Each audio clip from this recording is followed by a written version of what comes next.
Ang programang ito ay rated SPG.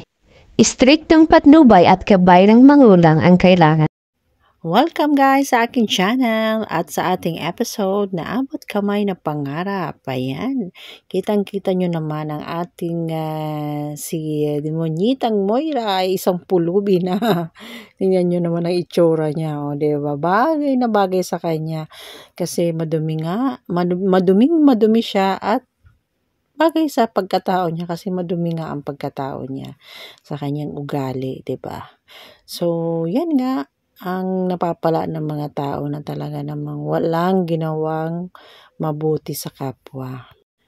At sumakay nga ito si Moira sa taxi at kagulat-gulat nga na si Lynette ang laman ng taxi. At sabi nga ni Lynette ay, naku, sabi niya, Moira, ano, sabi ni Lynette. At yun guys ang aabangan natin sa next episode. Kayo ba guys, ano ba sa tingin nyo ay mabubola na naman ito ni Moira si Doc RJ na makabalik sa kanyang bahay? Sa tingin ko naman ay talaga namang buong-buo na ang desisyon nito ni Doc RJ na tuluyan na talaga itong si Moirang ipakulong. At sana nga ay makulong na itong si Moira. Kaya lang, there's more.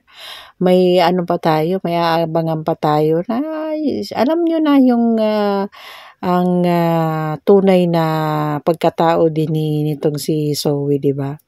So, sana malaman na yan. Siyempre, matatapos na itong ating episode ng Abot Kamay, di ba? Magde-end na. So, yun lang guys for today's video. Ayan, abangan natin ang ano pa ba ang susunod na itsura ni Moira.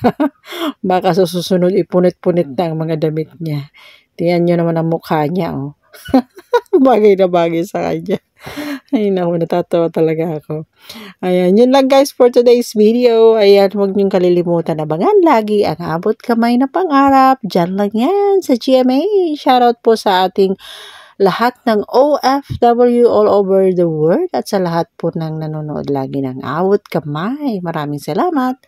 Bye-bye!